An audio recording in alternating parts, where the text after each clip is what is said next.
Hello everyone! In this session we are going to look at an introduction to tenses and also the present tense. So let's look at the word tense itself. Like most of the English words, the word tense also has a Latin root word called tempus. In Latin, tempus means time. That sounds very close. So from tempus we also have temporary, for the time being, which means for the time being. Contemporary, belonging to the present time. Temporal is relating to time. So one root word, many English words, right? So let's move on to tenses anyway. So any action that we perform falls into one of the three time frames. It could be either past, present, or future. In grammar, we call these time frames tenses. So with past, you call past tense. With present, you call present tense. And future, future tense. So these are the three main or chief tenses we have. Let's look at these sentences here. I studied for 10 hours yesterday. I study English grammar. I will study literature tomorrow. Here, sentence 1 talks about an action that was completed in the past, which was yesterday. In sentence 2, the verb study indicates present, the present time, even though we don't know exactly at what time. In sentence 3, the action is not started yet, but will start at a later time in the future. Right? So, for each of the tenses, again, you have subtenses. These subtenses are also called forms or aspects. So these subtenses are simple, continuous, perfect, and perfect continuous. So if you add these subtenses to the main tenses, you have again 4 different subtenses for each tense. That makes up 12 subtenses on the whole. So if you combine simple with past, you get a past simple. In the same way, you get past continuous, past perfect, and past perfect continuous. With present tense, it will be present simple, present continuous, present perfect, and present perfect continuous. With future, future simple, future continuous, future perfect, and future perfect continuous. So 12 subtenses altogether. Now, one thing you have to have in your mind when you're doing tenses is person. For people who are not aware, first person is the speaker himself. For example, if you are talking, you are first person to yourself, right? So second person is the person who is listening to you, the listener or the audience. And third person is someone else, right? So first person singular, we are looking at pronouns here basically. So first person singular will always be I, and first person plural will be we. You're referring to many different people as together. So we. Second person is you, which could be both singular and plural. And third person singular are he, she, it, or proper names like Janet or William, etc. And third person plural could be they. The reason why you need to have an awareness of person in grammar is because verbs depend on person for their form. The form in which they appear is dependent on the person that you're referring to. So let's look at the present simple first. The structure of present simple is the sentence structure in English has something like subject, verb, and object. Or subject, verb, plus some other word. So subject, here in present simple, you have the structure subject plus is or am or are. Your is, am, and are your base forms of verbs. And this can come in combination with a noun or an adjective. I'll just explain to you in a moment. And second form is you have the subject plus the base form of the verb. The base form of the verb is nothing but you don't have any prefix or any helping verb before it. okay, or you don't have any suffix like ing or ed. So the verb comes as such, okay. So these are the two structures. Now, for example, let me talk about functions first. So the present simple is used to express habits that you do regularly. So I eat fruits every day, and it is used for expressing general or universal truths. That means things that never change. For example, the sun rises in the east. It also talks about facts, okay. A future event that is a part of a fixed program. For this also we use the present simple. For example, 7 p.m. may be at a later time during the day, but still you use the simple present because it's a part of the fixed program. So you say the train leaves at 7 p.m.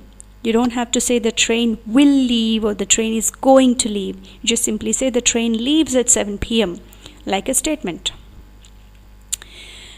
As I told you, the helping verbs in simple present are the be form verbs, which tell you the position or the location or the state of something. So the helping verbs here are am, is, and are. So let's look at some examples. I am a teacher. So if you contract, the contraction of I and am becomes I am. In spoken English, basically, you don't worry about individual words. It's about flow of language. So using a lot of contractions also helps in developing fluency. So I am a teacher. I'm a teacher. We are a team. We are a team. You are my students. You're my students. He is a doctor. He is a doctor. She is a dancer. She is a dancer. It is a painting. It's a painting. They are tourists. They are tourists. Let's see how the simple present is used for describing adjectives. Okay, like feelings or describing nouns basically. So I am happy. In the same way you can say I'm happy. We are tired. We're tired. You are angry. You're angry. He is worried. He is worried. She is excited. She is excited. It is broken. It's broken. They are anxious. They are anxious. Now with verbs, we are going to use them this way. I pray to God every day. We go for a walk. You listen to music every day. They work together. If you can see, as I told you, you have subject and just the base form of verb. But hold on. For third person singular, the verb will carry an S. With plural, the verb will not carry an S, whereas with the singular third person only, it carries S at the end. Let's have some examples here. He works as a manager. So you're adding S. You can simply remember S as singular, third person singular. So he works as a manager. She works as a teacher. It runs very fast. So that is your present simple. Let's move on to present continuous. The structure of present continuous is your subject plus helping verbs am, is, or are plus the base form of the verb followed by ing. Okay, let's look at the functions first. So present continuous is used for actions that are going on at the time of speaking. For example, I'm teaching right now and you're listening. You're watching this video, for example. Then you also use the present continuous for a temporary action which may not be happening at the time of speaking. For example, you're learning something. I'm learning Java. When you're actually speaking to someone, you may not be learning at that time, but you generally imply that at present moment, I'm equipping myself with this skill. I'm learning Java. You use the present continuous for pre-arranged programs that would take place in the future. For example, you have booked tickets to your sister's city. You want to visit your sister and you've booked your tickets and everything is planned. and you're going to see her next week. So you say, I'm staying at my sister's place next week. Okay, so everything is decided. When there is no change in your plan, then you say this as a matter of fact. I'm staying at my sister's place next week. Okay, so that is one more example for you. And let's use the present continuous to describe with different pronouns. So I am typing. As I told you, you can always use contractions whenever you have the subject and a helping verb. Okay, most of the times you can use that. And we are learning English. You are listening. He is walking. She is reading. It is running. They are watching a show. Now, there are certain instances where you don't need the present continuous. You can't use the present continuous. Okay, so for example, your verbs of perception like your see, hear, smell, taste, etc. I'm going to give you some examples in a minute. And you don't use the present continuous for verbs of appearance also when you use the words like appear, look, seem, etc. And for verbs of emotion such as want, wish, desire, feel, like, love, hate, etc. So let's look at some sentences. You can say this fruit tastes sweet, but you can't say this fruit is tasting sweet. Okay, similarly, you can say I think. This is of perception, right? I think we will be late. You can't say I am thinking we will be late. I want to drink orange juice. So this is wish or desire. So you don't use ing here. You don't say I am wanting to drink orange juice right now. That's wrong. Okay, so that's about your present continuous. Now let's look at the present perfect tense. Okay, so present perfect tense, the structure is subject plus the helping verb has or have plus past participle of the verb. I'm sure many of you are aware of the V1, V2 and V3. V1 is your present tense, V2 is your past tense, and V3 is your past participle. For example, do is your present tense, did is your past tense, and done is the past participle. So helping verbs are has and have here. Okay, so present perfect is used to refer to actions that happened in the immediate past, just now, just a few moments ago. Okay, so he has just broken a glass and the pieces are still there.